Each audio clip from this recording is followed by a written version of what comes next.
네, 안녕하십니까. 사법정의 실현 특위와 검찰독재대책위원회가 최근에 양 특위를 함께 합해서 사법정의 실현 및 검찰독재대책위원회로 발족을 하게 됐다는 말씀 먼저 드리면서 오늘 긴급 기자회견을 갖게 됐습니다.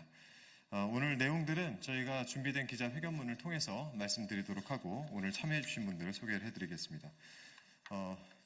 저희를 줄여가지고 저희를 사검독이 이렇게 부르는데요. 이 사검독의 공동위원장을 맡아주신 전현희 최고위원님 모셨습니다. 네, 그리고 김현 의원님 모셨습니다. 이건태 의원님 함께하고 계십니다. 네, 그리고 박선원 의원님 네, 함께하고 계십니다. 네, 이재강 의원님 함께하고 계시고요. 네, 이용우 의원님 네, 함께하고 계십니다. 네, 이어서 준비된 기자회견 네, 발표하도록 하겠습니다.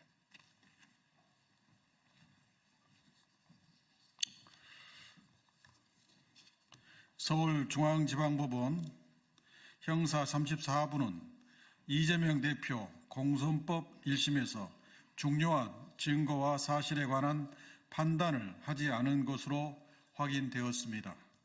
성남시 백현동 한국식품연구원 부지 용도 변경과 관련해 국토부로부터 직무유기를 문제 삼겠다는 협박을 받았다는 이재명 대표의 2021년 국정감사장 발언 배경을 입증하는 박근혜 정부 총리실 회의 문건 내용이 확인됐습니다. 또 식품연구원 부지 용도 변경 매각건 등이 주요 의제로 다루어진 청와대 회의 2014년 3월 12일 회의에서 박근혜 전 대통령이 직접 회의를 주재해 사생 결단하고 규제 계획을 밀어붙여야 한다고 발언한 사실도 언론 보도를 통해 확인됐습니다.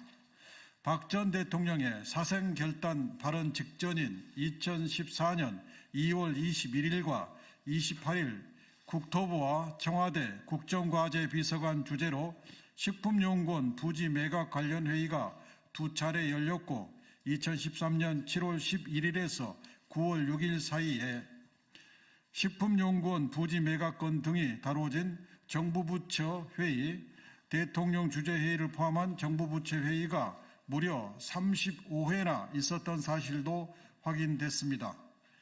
국토부가 성남시에 보낸 압박 문건과 직무유기 문책 압박의 배경으로 볼 수 있는 박근혜 정부의 전방위적 움직임이 있었음을 보여줍니다.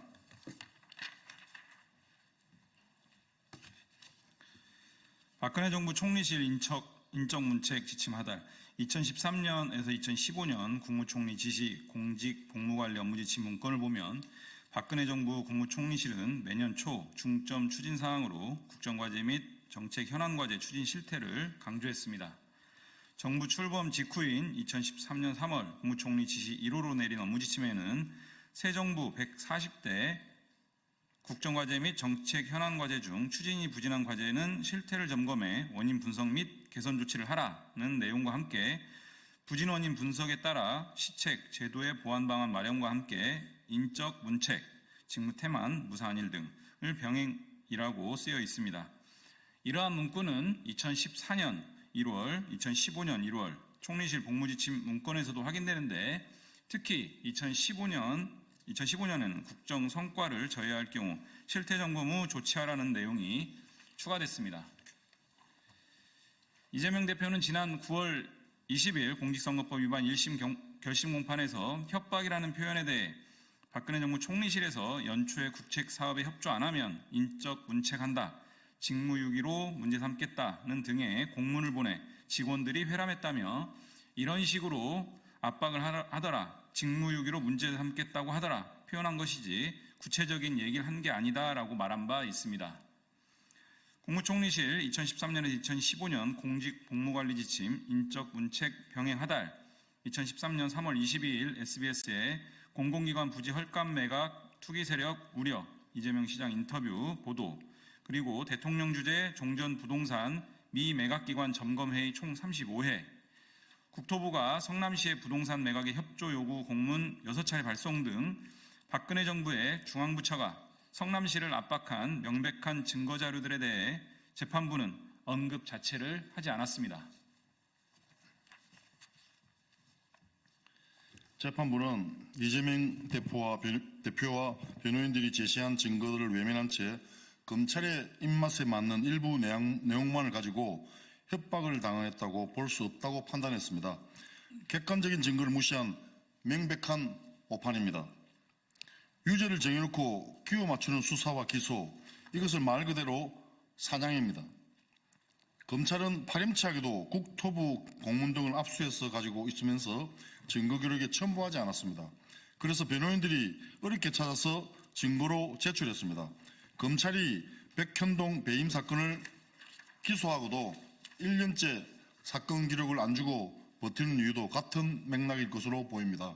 이는 검찰이 해치고 싶은 상대를 없애기 위해서라면 법치주의의 기본 논리인 헌법 질서를 마음대로 파괴해도 된다는 식의 범죄적 형태입니다. 검찰이 찍어서 기소하고 법원이 이것을 걸려주지 않으면 살아남을 정치인이 누가 있겠습니까? 정치검찰은 무도한 사냥을 당장 멈추기 바랍니다. 법원은 향후 재판에서 공정하고 현명한 판결을 통해 잘못된 판결을 바로잡아 주시기 바랍니다. 2024년 11월 22일 더불어민주당 사법정의 실현 및 검찰 독재 대책위원회.